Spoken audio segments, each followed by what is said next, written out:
Welcome. Thank you for tuning in to another episode of Biohacking with Brittany. I love that you are here. I love that you're listening and just kind of taking this time for yourself. I wonder what you're doing right now. Are you driving? Are you walking your dog? Are you getting ready in the morning, brushing your teeth, doing your hair, your makeup, whatever it is? These are kind of the places where I listen to podcasts, especially when driving for sure. And I kind of just get tired of listening to the same old music and I just want to be educated and learn about some sort of topic. And yeah, I listen to quite a lot of podcasts actually. And I definitely listen to podcasts when I'm getting ready as well. So just like I said, hair, makeup, that type of thing on my phone. And it's nice because I feel like it's a place, I feel like podcasts just kind of fill time that would otherwise be spent doing mundane things and not really important things, but things that do need to be done. Of course, there's like something to be said about being fully present and being in the quiet and being with yourself. And I definitely do agree with that. And there's definitely moments where I'm a little overworked and burnt out and I just need silence. And I don't listen to music or do anything during that time, just so I can have time to reflect and get my thoughts together and not overstimulate myself. I always find when I'm listening to podcasts, if I start tuning it out, then I know I shouldn't be listening to it right now. And I know that I need a break. And my nervous system needs a break. I'm overstimulated from work and social media and maybe a long to-do list, whatever it is. So that's kind of my gauge on things. But there's definitely some podcasts that I listen to every single week. And then there's obviously some where I kind of just tune in when the episodes feel aligned with myself. So I very much check the episode title and that's basically it. I don't really read the descriptions on the notes or the show notes on the episode. I don't know if people do that like on your phone when you're listening to it. I definitely go through the show notes when there's like a product or something mentioned and I want to buy it or look more into it. Then I go there and I look for the links and then I kind of like save it to my phone or send it to myself or research it. But when I'm on the fly, when I'm in the car, when I'm listening to podcasts, I mostly just read the title and maybe like one or two sentences that are like in the description. And I'm curious what people do. And that's why I try and make the podcast episodes for my podcast as enticing as possible and also not overwhelming either, because there are health podcasts out there that Ben Greenfield is kind of an example of this, where he'll talk about 8 different things in a podcast episode and all 8 things are mentioned in the title. And so when you go to the title of the episode, it's so overwhelming. And I'm like, well, I don't know. Do I even care about all of those things? I'm like, I care about 1 out of the 8 things in this, but do I want to listen to him talk about the other 7? Probably not. So then I don't listen to it. So I try and make my episode titles very clear and concise and enticing. That's like, oh, cool. I'm going to learn something from this. This sounds intriguing. Let me take a listen, but without being overwhelming. And I think it works. I hope it works, but that's just how I do things.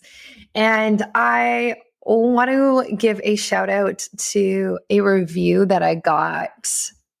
What day is it? A couple days ago. This is from a woman named Jane, who is such a sweetheart. And she said, I just love this podcast review. So it's titled Authentic and Informative, 5 stars. And then it says, a favorite podcast of mine. Brittany asks thoughtful questions about really interesting topics. If you're into wellness and being ahead of the curve, this podcast is for you. Love the short but thorough format as well. Not too long, but she packs in a lot of info. Love. And I love that review. That's awesome.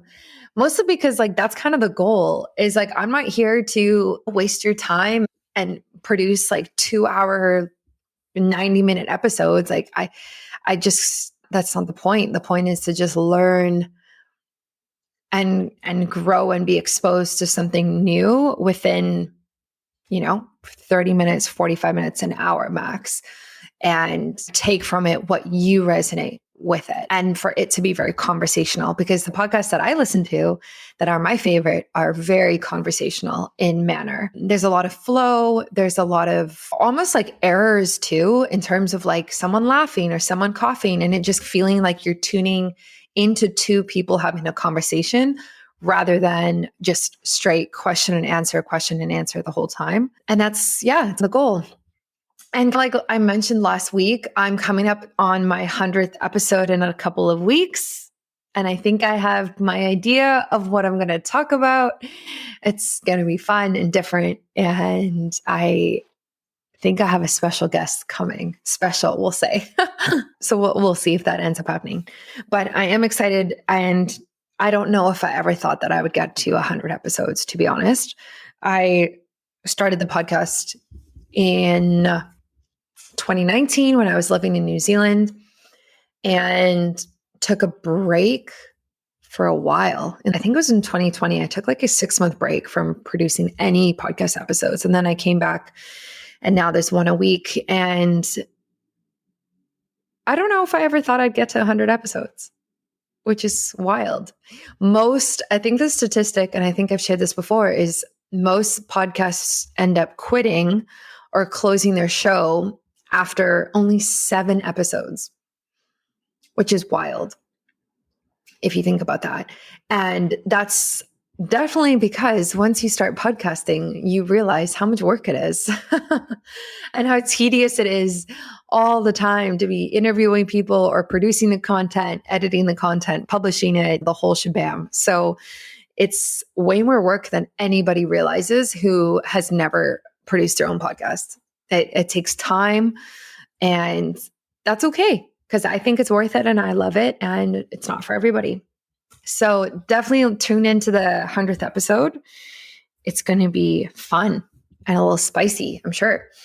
And shout out, of course, to this week's sponsor, Inside Tracker, my favorite go-to brand for testing anything. I'm actually going to try and set up another test with them, I think in June, just because I want to get an update on kind of my hormones and my nutrient levels. I've been working on my blood sugar levels as well. And the last test I did was March, and I think it's time to kind of get an update and see how things are going. And if you live in Canada and you live in the US, Inside Tracker is a company that comes to your house, takes your blood and does a test for you. And you can go to a lab to get it done, but they do home visits as well. And they test for 43 different biomarkers and your biological age, which is always great to know. My biological age has always been younger than what I am, which is awesome, and something that I'm always thinking about and kind of working towards. So if you're having weird symptoms, if you're thinking something might be off, maybe something's a little high, maybe something's a little low, hormones, minerals, vitamins, whatever it is, Inside Tracker is my go-to. And I will always use them because it's just so informative. And I love not leaving my house for this type of stuff. I love just staying home and having someone come do it for me and send me the results online. And it's minimal effort. And it's just, you learn so much from your results. And they also have great recommendations as well. So check them out. Of course, they're linked in my show notes and on my website. I have a shop on my website. I have a shop on my Instagram account where you can check it out and you can just link to it right from there. I'm also on TikTok. If you're not following me on TikTok right now, pull out your phone as you're listening to this or go to TikTok on your phone. Type in biohacking as the handle or the username, and that is me. Follow me. I am definitely producing different content on TikTok than I am on Instagram, just because TikTok is a different platform and different things do better over there. So if you want to see more content on me kind of talking about my health journey and explaining things in video format right to the camera, then that is the place to go. So definitely follow me and we can have a discussion on your health and biohacking in general. And as always, thank you so much for listening to this episode. Feel free to leave a review. As you can see, I read all of them and they mean so much to me and really help the show be found and help spread the love of the biohacking community to other people. So enjoy this episode and I will catch you next week. Welcome to another episode of Biohacking with Brittany. I am so excited to have you joining me again for another week of health and wellness and biohacking and everything that's latest that's going on in this world. Today, we are diving into supplements, but way more than that, we are looking at health span versus lifespan, as well as a bioscience startup named Mikra. And I actually have the founder and CEO, Faraaz Jamal, on with me today to talk about starting his company, what it's doing, and everything they're doing in this space. So welcome to the show. Thanks, Brittany. I'm really, really happy to be here. Yeah, I'm excited to have you. So I know that your company has developed a supplement. It's a nutraceutical gel that's really great for promoting health span. And I've read your articles and how much funding you've gotten and you're just kind of blowing up. But before we get into all of that and the science and everything like that, I want to know how you got to this place. What did your journey look like that got you to developing this type of company? Yeah, that's a great question. It's kind of a really meaty question to start off with. We can start right at the beginning. I'll start and say that I'm a huge geek. When I was younger, I was always kind of in the computer room, always kind of fussing around on the internet, trying to figure out exactly how things worked and things like that. So I started creating and building websites when I was really, really young. So this is around that ICQ time, 1999 or so. But it was kind of gave me the impetus and I founded a bunch of different websites and things like that. And we created a community and I learned so much about seeking knowledge. And this was super important because as I was kind of doing all these things online, I didn't realize it. And like most young kids and things like that, you don't realize that there's something wrong with you because you have nothing to compare it to. But I was always super tired. And I know that a lot of people are like, yeah, I kind of get that. But when you're in class and you're falling asleep on the tables and things like that, and you just need to take a nap, it's kind of funky. So and started to kind of self-diagnose. And before even Dr. Google was around, I think it was Dr. Alta Vista at that point, I started to kind of get an understanding of, okay, you know what, I might have a whole bunch of different things. And I'm sure everybody comments and they're I go on WebMD and probably going to die in the next 5 years or something like that. Just as soon as you type in all of those symptoms, it's kind of crazy. But I kind of did all of that. And then I kind of came out to the self-diagnosis of a whole bunch of different things. And it took a good 5 years or so before I was finally diagnosed with a low-grade version of non-Hodgkin's lymphoma. It's kind of surreal, to be completely honest. And by that time, I was just in my first couple of years of university, kind of going through electrical engineering. And yeah, it was extremely surreal. And that was the very first time I even thought about health span. And it was kind of interesting because it was right around that time where everybody was really enamored with genetics. And as you know, 2004 was a big year for genetics. We mapped the human genome, and then we started to get into this really cool era of precision medicine. And I was super, super excited about that as well. And biohacking kind of blew up around that time as well. And yeah, it kind of gave that entire kind of route of okay, well, you know what? I've got this chronic illness. I'm not sure how it's going to go. I want to pack as much life as humanly possible into everything I do. So I kind of went through treatment, and I got a really lucky a lucky couple of like nurses as well as a couple of like friends and things like that. And they kind of turned me into supplements as well. And I learned a lot about detoxification supplements like glutathione and stuff like that. And I found that they really did help me. And I was very, very intrigued by how that could actually happen. So that kind of led me down this entire pathway of trying to understand what happens at a genetic level when you do take supplements. So long story short, I founded Mikra based on those kind of just that entire journey. I joined Bulletproof, I joined Under Armour, I joined a whole bunch of different companies, just continuously trying to learn a little bit more about health and wellness. Yeah. Yeah, that's great. It's interesting that you joined Bulletproof and like other biohacking companies, let's say, while kind of developing this or before developing this. And I think that's a really smart way to do it. And that's like also what a lot of people do too. But it's interesting because I think there's not a lot of like general understanding on supplements for detoxification. I would say like in the general public, like mainstream. I feel like a lot of people just kind of want the quick fixes or like the juices for detoxification or almost like restrictive eating, or I kind of almost think of like, what would my mom buy for detoxing? You know what I mean? As like just kind of the general population, their understanding. And I definitely don't think that they are at a point where they would be like, oh, let me buy glutathione to help my detox pathways. There's no way.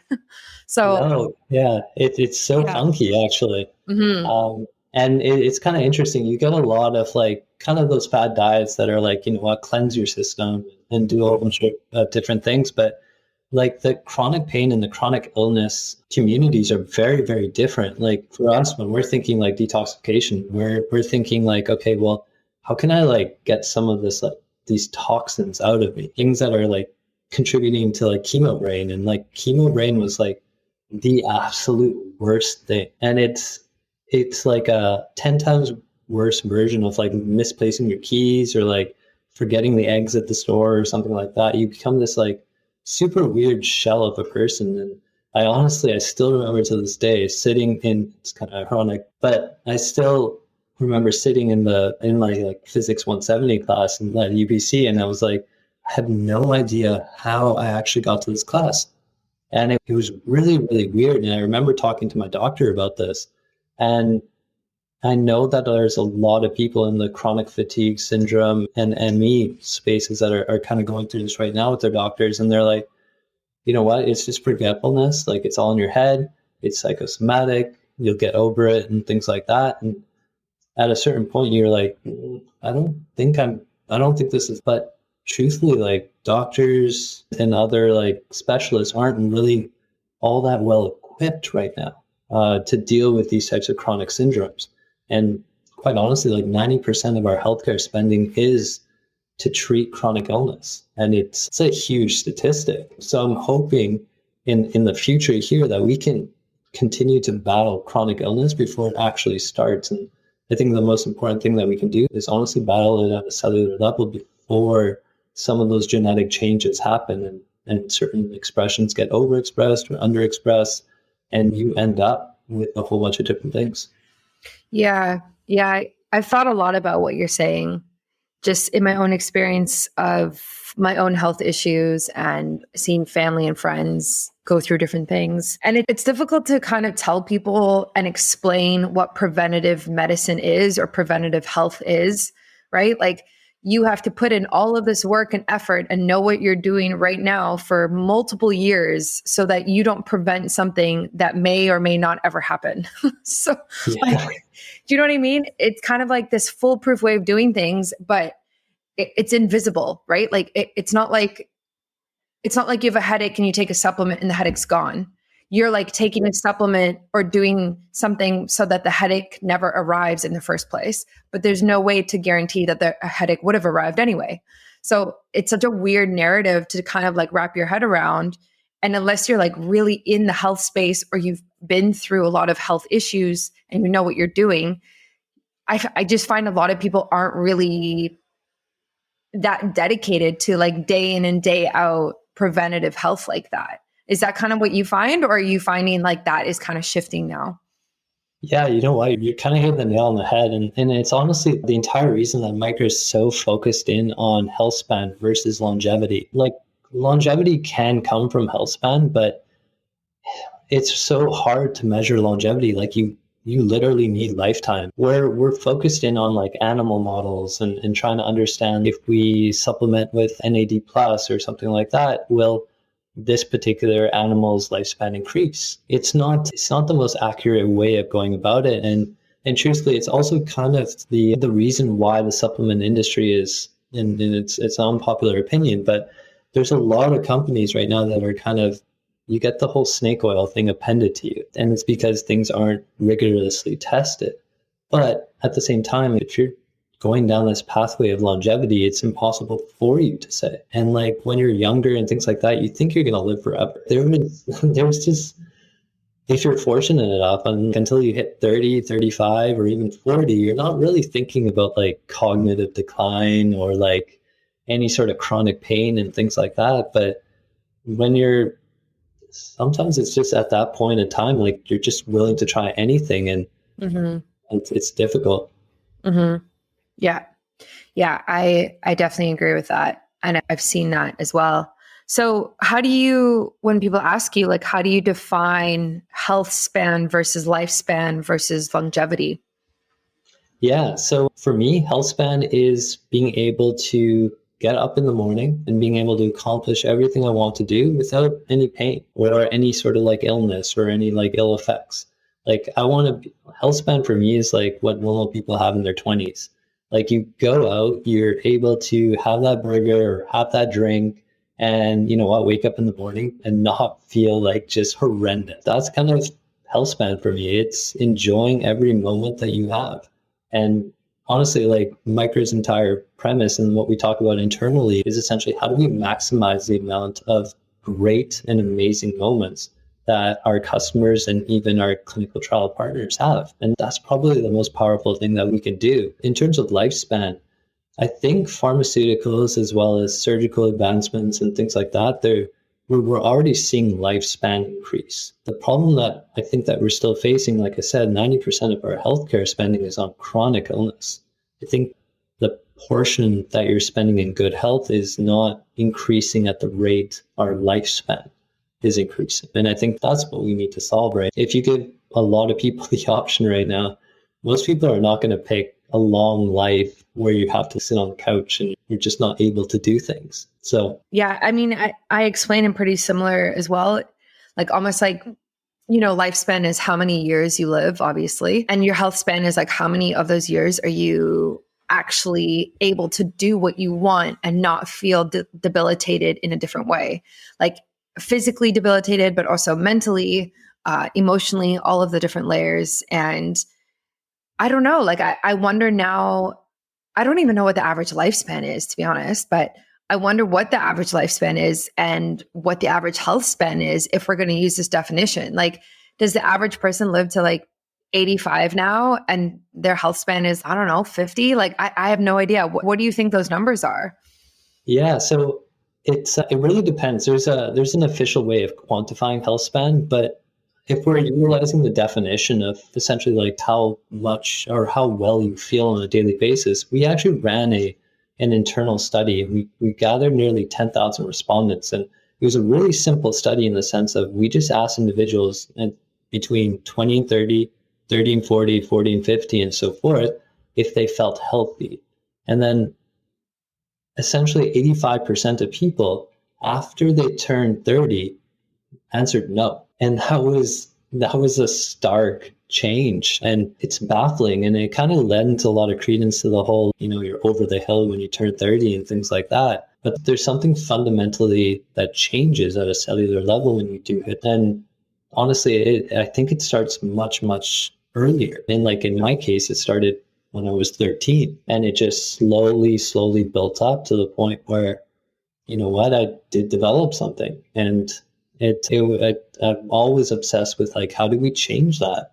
How can we, it's not as easy as like, let's cure cancer, but how can we stop some of that low grade inflammation or some of those energy dysfunctions before they actually do cascade into something massive? Yeah. I mean, that's a really tough question. I wish it was so easy to just have that answer. Like I'm 28 now and I started having health problems at 16. And that's kind of what got me on my own journey of like turning my life around and being like, look, like I can't eat this certain way and drink this certain way and treat my body this way. And I'm just going to feel terrible. And I'm 16 and I'm already having these symptoms. What is my life going to look like? Right. Kind of like yours, but of course yours was more serious, but it's hard. I think it's hard for people. If you don't have that kind of wake up call, it's kind of hard to push yourself to make better decisions every day, especially if you're under 30. No, I completely agree. And actually, the one universal thing that has always been easy to explain to everyone is essentially when you go through university, college, or whatever, and how much alcohol were you able to actually drink at that point? And then compare it to like where you're at right now. And I think the running joke right now is like a glass or two of wine now when you're like above 30 is like the equivalent of having like, I don't know, 10, 12 years when you were younger. It's wild. Like it's clear that something does change. And I think contrasting your older years and your younger years is just an easy way to explain that whole health span concept. But you're right, as a species, we're not very good at taking care of ourselves in the future. Yeah. Yeah. Do you think that you could somehow, if you lived like some sort of like optimal life, let's say like every single day, like you could be able to drink alcohol at 35 the way that you did at 20? Or do you think like no matter what your decisions, there is an element of age that is that factor here? You know what? I honestly think I think it's just a slower burn. I think there will always be that degradation. And I know that everybody has this quest for the holy grail of like living forever, but I honestly think there will always be a degradation, but I think it can be I think that over time it can be a little bit slower and maybe a little bit more or less pronounced. So I do think sadly, I do think there is a finite end to our outings and like drinking escapades, but I think it can be farther into the future for sure. Yeah, absolutely. Like to be honest, like when I was not really that healthy as I am now, I used to party like 4 times a week, which is insane if you think about that now. Like what? Anyway, definitely do not do that now. And I don't think I could, even if I wanted to. Yeah, It's you know, I totally get it. And for me, a part of that is a lot of his work. I used to be able to put in those like 14, 15-hour days and be able to be okay. And I remember being at Bulletproof and I had actually got a recurrence of non-Hodgkin's during that time. And I had just started immunotherapy and I was like a week into it. And I remember being able to fly down to Seattle and being part of a whole bunch of board meetings, not feeling like super great or anything of the sort, but not feeling like death or anything like that. But as time goes on and things like that, and I had another recurrence a little while ago, there was no way. I thought I would be able to tackle it in the exact same way, but there's no chance. It just like completely floored me. So I think there's definitely these limits that we're going to continue to run up against, and they just cascade into a whole bunch of different ways. Yeah, I agree with that. I also think like the goal isn't necessarily to be younger in any form, look younger or act younger. It's more of like how can you feel the best at your age that you're at right now? Like if you look at everyone who's 30, right? Everyone is going to feel different at 30, but for you like what practices can you do right now that are actually going to make you feel the best? It's not about feeling like you're 18. It's just about being better at 30, I would say. Do you agree with that?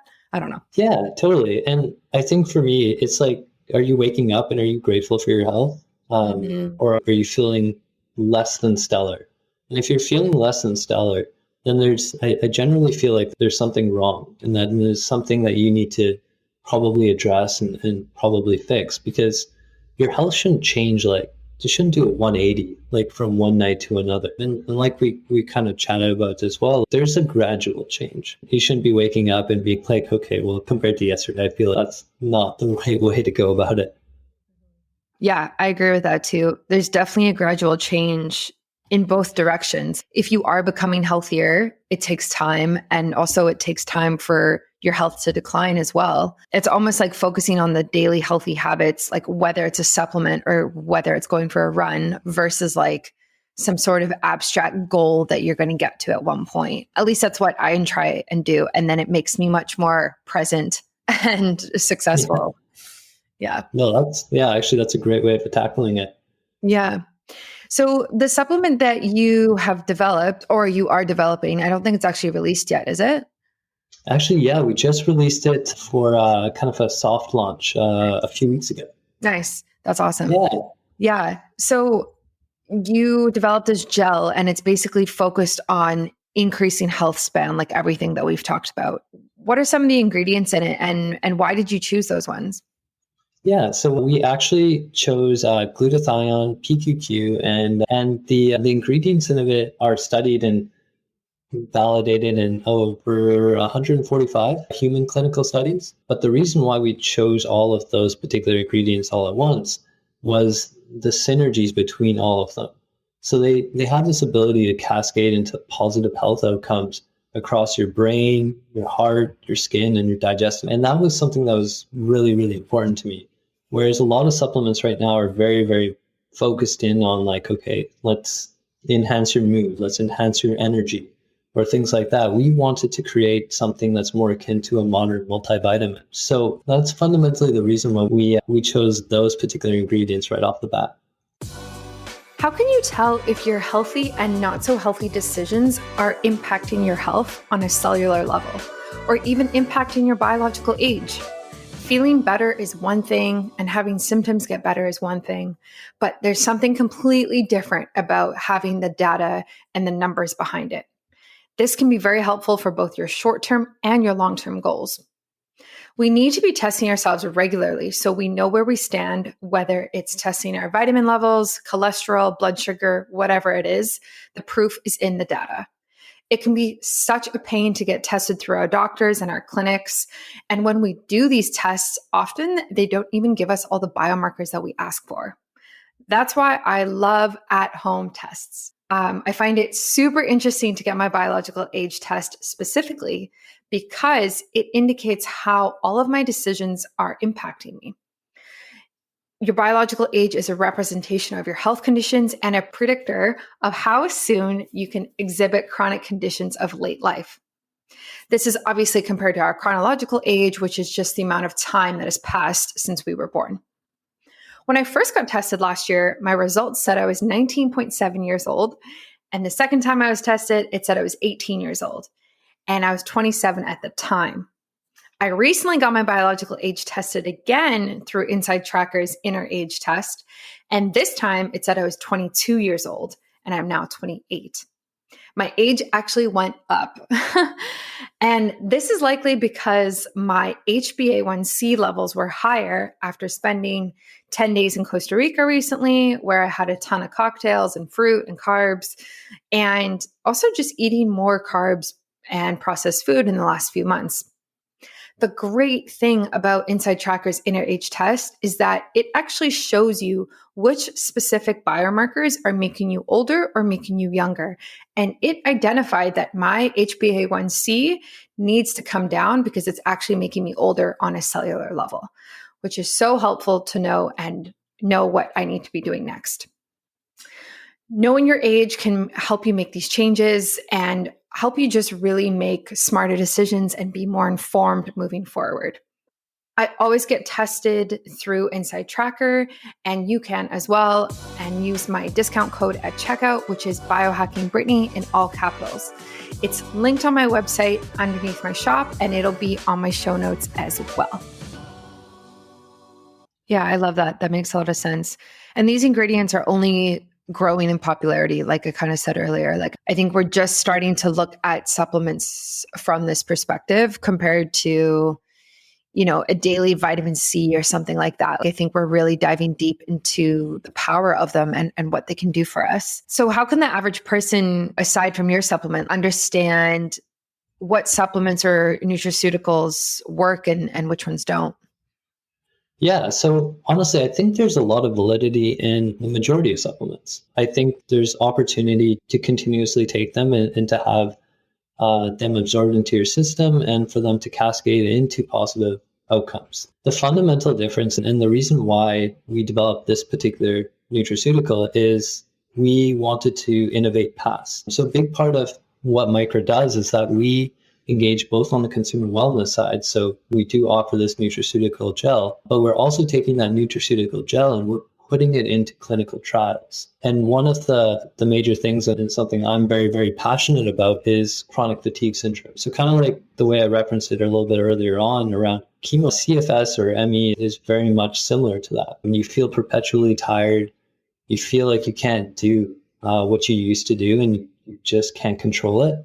We want to see how our supplement impacts that type of population at a cellular and molecular level. So that's the reason why we're pushing this particular clinical trial forward. And the secret sauce is we'll open source. So we do have a patent on our particular product right now, and it kind of mimics a biological process that already takes place in your body, and that's called receptor-mediated endocytosis, which is a really, really fancy way of saying that your body engulfs a particular cell and absorbs those nutrients. So that's kind of the way that we're approaching all of our nutraceuticals. We want to ensure direct delivery into your cells.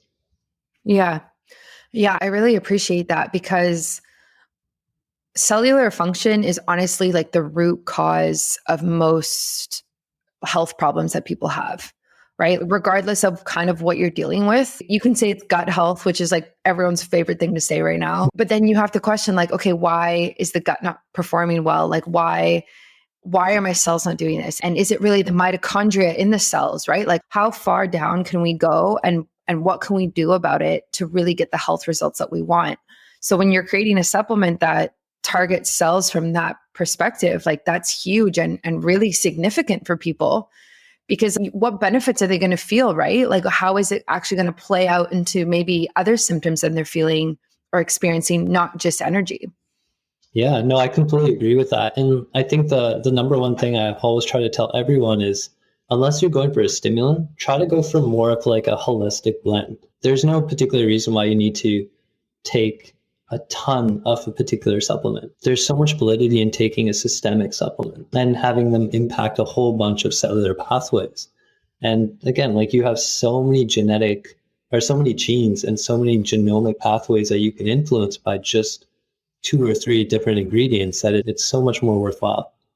Yeah. Yeah, that makes a lot of sense. So what role do you think supplements play in our health span versus diet or versus like lifestyle practices?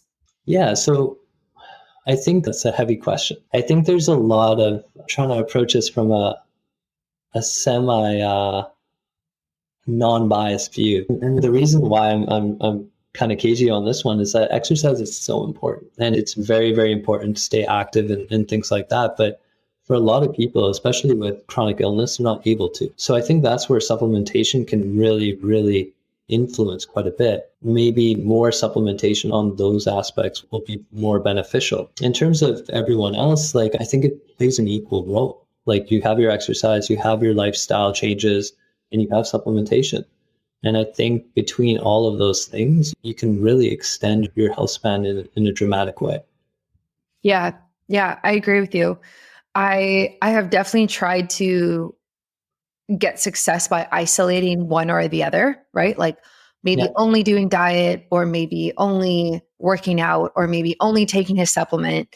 And you just don't get the results, whether it's sleep or energy or skin or weight loss, whatever you're working on. Like the holistic protocol and the holistic way of looking at yourself is so effective because you're really like looking at everything that impacts you and saying, okay, is this making me healthier? Is this helping me or not? And I think a lot of people really need to move to that perspective to get better results than probably what they're seeing right now.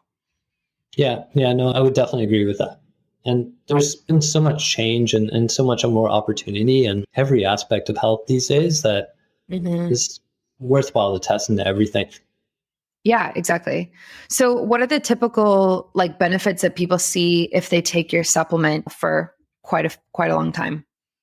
Yeah. So right now, I think the number one thing is people are feeling that increased energy, and it's interesting. Like every time, like I hop on with a consumer or anything like that, we kind of talk through what that means to them, and like energy is such an interesting one. Everybody thinks like when you have more energy, you're just like buzzing around and you're just jumping off the walls and things like that.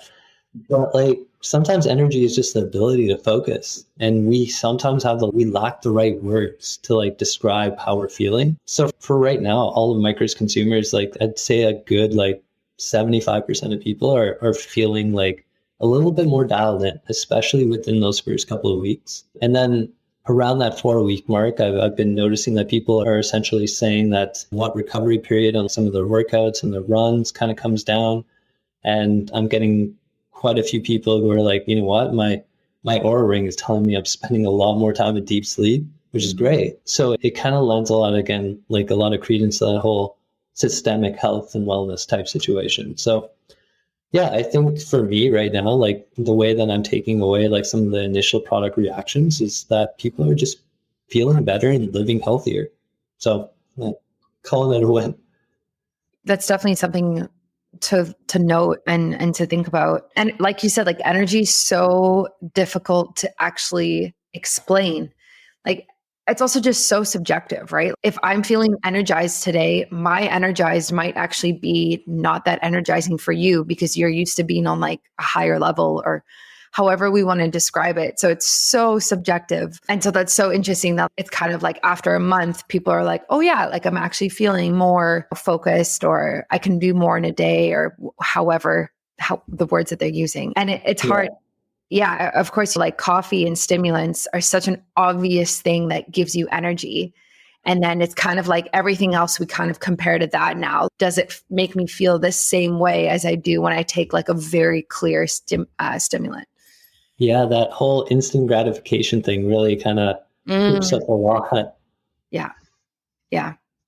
Yeah. And it's hard to compete with that type of stuff, right? Even right now, like I am moving to decaf and I've really, like in the last month, like really, really cut back on how much caffeine I'm having. And then I think you saw on Instagram on the weekend, I did 2 workouts back to back and I took my friend's pre workout and I haven't had pre workout in so long. And it had 150 milligrams of caffeine in it. It was like C4, whatever the like Oh yeah, yeah, really intense one is. And I was tingling like crazy because it's got, I think it's taurine that makes your skin like tingle. And I was yeah, buzzing. I was like, wow.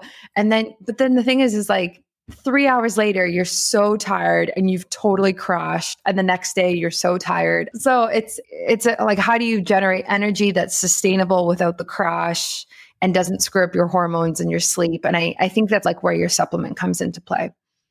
yeah. And honestly, I think that's the bigger thing, right? Like I just want to continuously create and innovate on the supplement, depending on what the clinical trials come back with. I always feel like there's room to improve, and supplements have come a long way, but I think there's so much more opportunity. And I've been in the supplement industry for a little bit, and like I've seen the innovation and sometimes the lack of it. And I think that's actually kind of the scary part for me as well. And you can technically spin up a supplement brand overnight. You can white label something and you can start shipping it out of a warehouse and you can be operational in no time at all. And that's the part that I'm really trying to kind of combat a little bit, and investing in clinical trials, investing in patents, and open sourcing some of the data points, something that I think will help us push a little bit of the supplement industry forward and hopefully lend a little bit more authority and as well as trustworthiness so that more people try it out. Because as soon as like, and I'm sure that you've come across this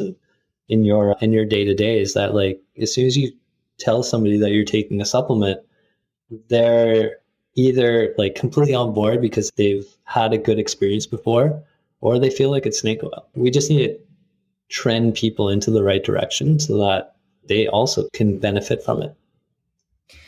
I 100% know what you're talking about. And there's some people who what do they call it? Like supplements is just like expensive urine or something.